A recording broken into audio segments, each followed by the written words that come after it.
Ano ang buhay? Ano ang katuturan nito? Para kay Dostoevsky, ito ay impyerno.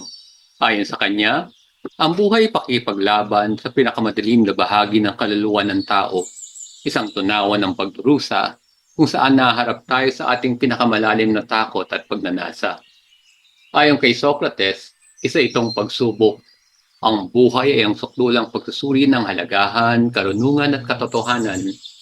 Para kay Socrates, ang buhay na hindi sinusuri ay hindi karapat-dapat na may sa buhay. Sa pananaw ni Aristotle, ito ay ang pag-iisip. Ang buhay ay ang paghahabol sa kaalaman at katwiran, isang paglalakbay upang maunawaan ang mundo sa pamamagitan ng lohika, etika at metaphisika. Sa paniniwala ni Nietzsche, ito ay kapangyarihan. Ang buhay ay ang kagustuhan sa kapangyarihan, isang pagsisika para sa paglagpas sa sarili at kontrol sa mga sitwasyon, pagtanggi sa pagkakakontento at pagyakap sa paglago. Sa pag-iisip ni Freud, ito ay kamatayan. Nakita ni Freud ang buhay bilang isang tensyon sa pagitan ng pusang kilos ng buhay at ang pusang kilos ng kamatayan, isang patuloy na pagtulak tungo sa paglikha at pagkasira. Sa opinyon ni Marx, ito ay ang idea.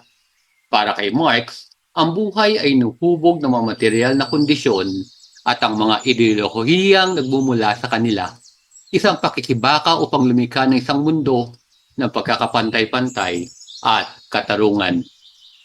Sa palagay ni Picasso, ito ay sining.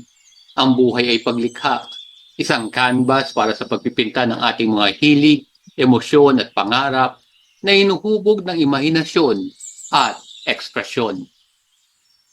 Sa perspektibo ni Gandhi, ito ay pag-ibig. Naniniwala si Gandhi na ang buhay ay nakaugat sa kawalan ng karahasan, pakikiramdam, at universal na pag-ibig, isang paglalakbay tungo sa kapayapaan at walang pag-iimbot na paglilingkod. Sa kaisipan ni Schopenhauer, ito ay pagdurusa. Para sa kanya, ang buhay ay walang tigil na pagsisikap na hindi may iwasang humantong sa sakit at hindi pagkakontento, na pinapagaan lamang ng mga sandali ng kagandahan at sining. Sa kuro-kuro ni Bertrand Russell, ito ay kompetisyon. Ang buhay ay inuhubog ng mga pagnanasa at ambisyon ng tao, isang pagbabalanse sa pagitan ng sariling interes at kolektibong pag-unlad. Sa paniniwala ni Steve Jobs, ito ay pananampalataya. Ang buhay ay pagtitiwala sa proseso, pagsasagawa ng mga panganib at pagsunod sa intuisyon kahit na ang daan sa inaharap ay hindi malinaw. Sa pagtingin ni Einstein, ito ay kaalaman. Nakita ni Einstein ang buhay bilang isang paghahanap upang maunawaan ang mga misteryo ng kalawakan na itinulak ng kuryosidad at pagkamangha. Sa pagsusuri ni Stephen Hawking, ito ay pag-asa. Ang buhay ay pagtitiyaga sa harap ng kahirapan, isang paniniwala sa inaharap at ang kapangyarihan ng talino ng tao. Sa interpretasyon ni Kafka, ito ay isang pagsisimula. Ang buhay ay hindi kapanipaniwala at misteryoso. Madalas na walang katuturan, ngunit lagi nagbubukas ng mga pintuan sa pagbabago at posibilidad. Para kay Camus, ito ay rebelyon. Ang buhay ay paghahanap ng kahulugan sa isang mundong walang kahulugan na sumasalungat sa kawalang katuturan ng may tapang at sigasig. Ayon kay Thoreau, ito ay pagiging payak. Ang buhay ay pag-alis ng hindi kailangan, pagyakap sa kalikasan at pagkakaroon ng planadong pamumuhay. Sa pananaw ni Rumi, ito ay isang sayaw.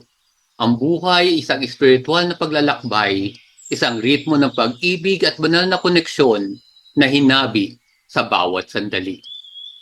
Sa paniniwala ni Kierkegaard, ito ay isang pagtalon ng may pananampalataya. Ang buhay ay nangangailangan ng pagyakap sa kawalan ng katiyakan at pagsasagawa ng mga hakbang na nakabatay sa paniniwala at pagiging totoo. Sa pag-iisip ni Epicurus, ito ay kasiyahan. Ang buhay ay tungkol sa pagpapalawig ng simple, tumatagal na kasiyahan habang pinapaikli ang hindi kinakailangang sakit. Sa opinyon ni Lao Tzu, ito ay harmonia. Ang buhay ay dumadaloy tulad ng tubig, pusa at tugma sa natural na kaayusan ng kalawakan. Sa palagay ni Confucius, ito ay halagahan. Ang buhay ay pagtupad sa mga papel ng may integridad, paggalang at paninindigan sa lipunan at pamilya. Sa perspektibo ni Carl Jung, ito ay individuasyon.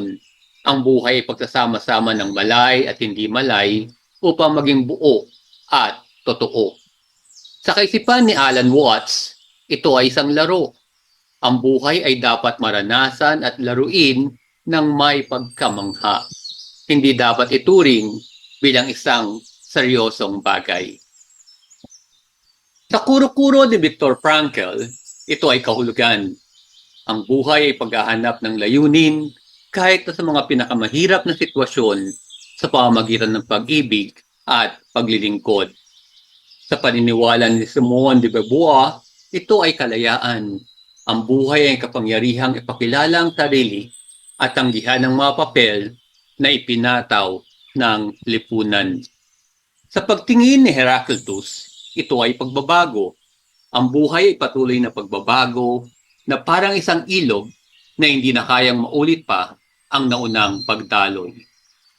Sa pagsusuri ni Hegel, ito ay pag-unlad. Ang buhay ay isang dialektikong proseso na sumusulong sa pamagitan ng kontradiksyon at resolusyon tungo sa higit na pag-unawa. Sa interpretasyon ni Hobbes, ito ay ang pagtataguyod nito. Ang buhay sa kanyang natural na estado ay masama, brutal at maikli na nangangailangan ng mga sistema upang mapanatili ang kaayusan. Para kay Rousseau, ito ay kalayaan sa kalikasan.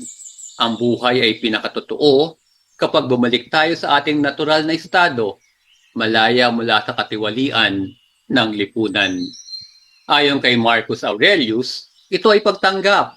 Ang buhay ay pagyakap sa kasalukuyang sandali ng may matatag na pagpapasya na ginagabayan ng katwiran at halagahan. Sa pananaw ni Seneca, ito ay paghahanda sa kamatayan.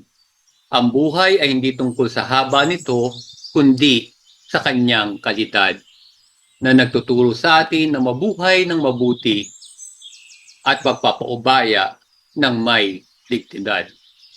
Sa paniniwala ng ating Panginoong Hesukristo, ito ay isang banal na kaloob na nakasentro sa pananampalataya, pag-ibig at walang pag-iimbot na paglilingkod sa iba, na sa isang malalim at nanatiling relasyon sa Diyos ay masusubungan ang tunay na kaganapan nito. Muli, para sa iyo, ano ang buhay? Ano ang katuturan nito?